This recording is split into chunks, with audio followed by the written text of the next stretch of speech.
ADUs changing neighborhoods around San Diego. We're working for you to find out, is there anything you can do to stop one from being built besides you? Getting county issues resolved through an app. It's been around for several years, but you may not know about it. Details coming up.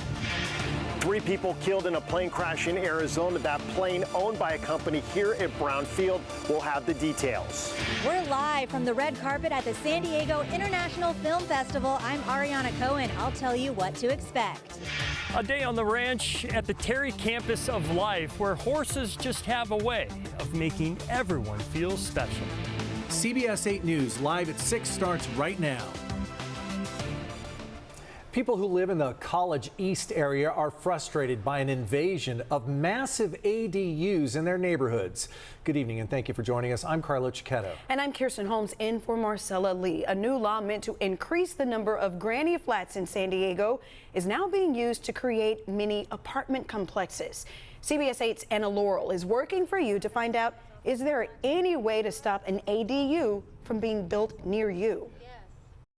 This property now has 4 units on it. One has 6 college kids living inside. Neighbors say it's an eyesore and another example of developers taking advantage of the loose rules for ADUs. I've been frustrated for 2 years. They're definitely gaming the system. Dave Nicolai says from his bike, he watches the character of this East College area neighborhood change. This is like a disease. It's, one, another, somebody else sells. They don't want to live next to a dump like this. He tells me this as we watch the trash overflow from the bins. The college student with 5 other roommates told me they pay $6,900 a month in rent. Dave and so many neighbors frustrated by the accessory dwelling units, or ADUs, popping up here. ADUs would be fine, but this is an apartment complex. Mark Rupp and his wife have lived in this neighborhood since 2004. Now they're looking to move out. Well, this neighborhood's not going to be what it used to. I just don't want to be here for that. The property beside Mark's went from a single-family home to a 2-story, 8-unit complex with no added parking other than the street. No one said anything. All of a sudden, COVID happens, and then next thing you know, we've got all these. The city amended its ADU code during the pandemic to implement the state's code, but Dave says the city is allowing much more than what's required by the state. ADUs don't require a public hearing to get approved. You can find rules of San Diego's ADU code on the city's Development Services Department webpage. If you have an issue with one, you can file a complaint with the Building and Land Use Enforcement Division. I reached out to Sean Elo Rivera, the city council member for this area. His office says changes are proposed to the city's ADU policy, the Housing Action Package 2.0. They're taking public comments right now. Several neighborhood houses around here have one granny flat in the back, but that's not that. In the College East area, this is Anna Laurel, CBS 8. Here at CBS 8, we want to help solve problems that are affecting you. If there's something you'd like us to look into, please email us at workingforyou@cbs8.com. A false alarm in Coronado this morning after a suspicious device was found by police.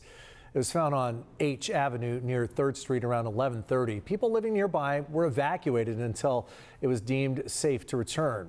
Police now say it was just a collection of simple household items arranged to look like some kind of device. San Diego police are investigating a crash in Mira Mesa that seriously injured an 18-year-old woman. It happened just before noon at Camino Ruiz and Mira Mesa Boulevard. Police say the 27-year-old driver lost control of a Fiat Spider, hit the young woman, and then crashed into the bus stop. The woman was taken to the hospital with a leg injury. We still don't know if the driver will face any charges or what caused this crash. The city has its Get It Done app, but what if you live in San Diego County? Turns out there's an app for that too.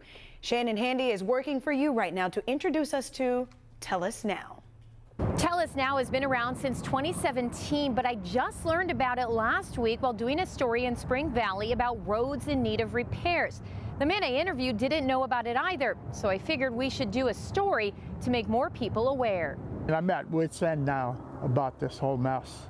It's like they don't care about us. When I last spoke with James Firminger Jr., he was pretty upset about the streets outside his Spring Valley home looking like this. Right here, you can see where the numerous amount of cracking is. James lives on Ivanhoe and Omega. He told me he had been trying to get the county's attention for more than a year, but no luck. After our interview, I reached out to the county for answers. A spokesperson told me there was no official record of a complaint from that area, so I asked how should county residents report issues in their neighborhood. That's when I was told about the Tell Us Now app.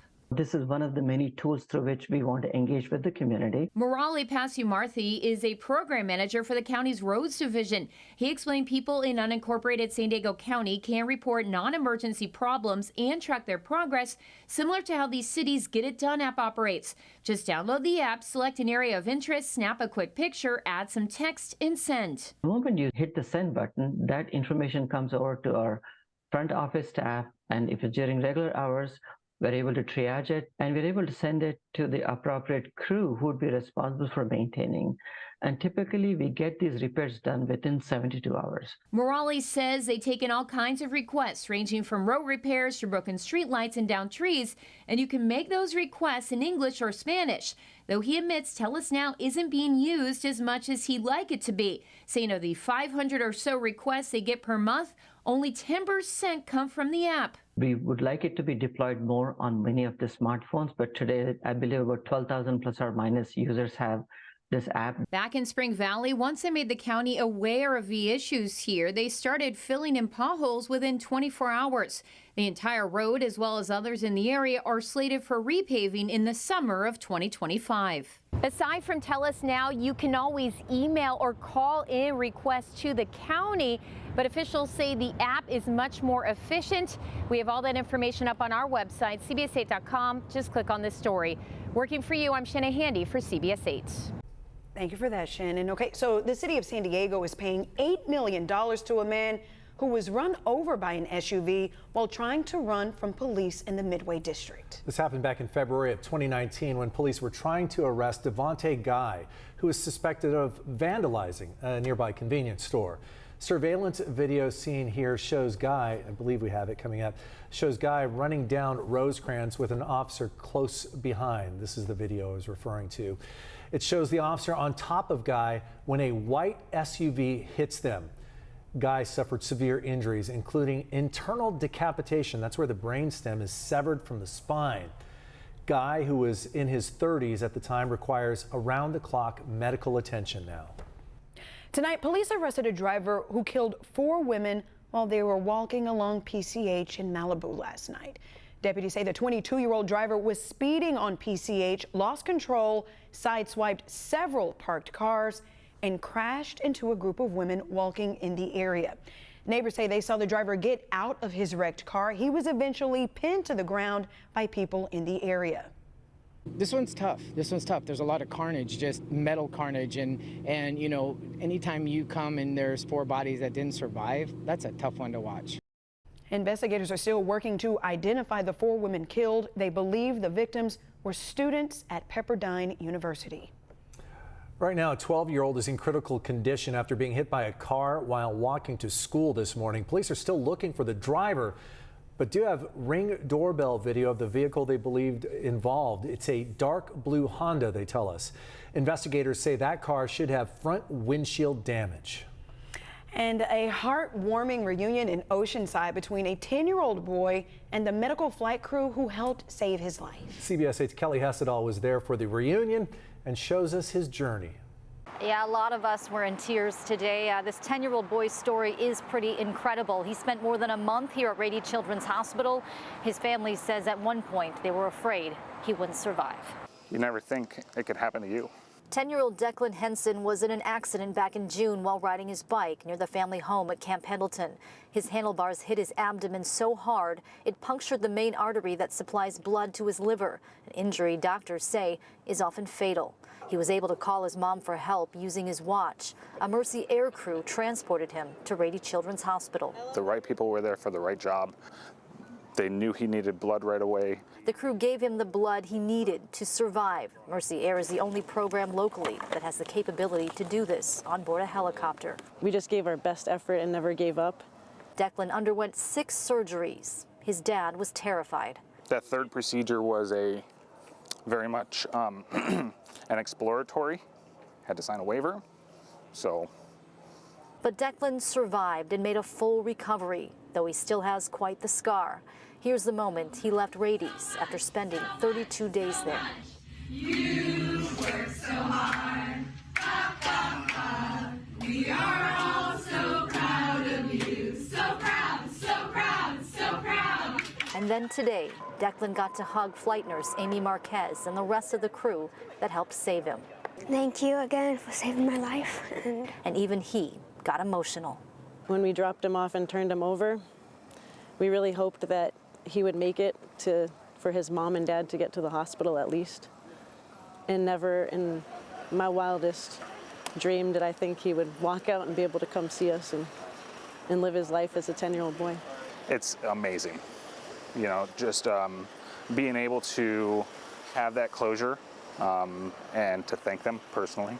And as you saw there, Declan was able to go up in the helicopter again today, so he thought that was pretty cool. Such a nice family.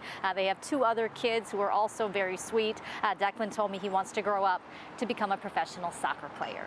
Kelly Hessedall, CBS 8. You got to love all the staff cheering for him as he left the hospital after a long stay. Oh, such a beautiful story. Thank you for that, Kelly. Still ahead, President Biden intervenes when it comes to humanitarian aid for Palestinian civilians in the Middle East. Plus, did Hamas really set up training camps across the Mexican border? We verify.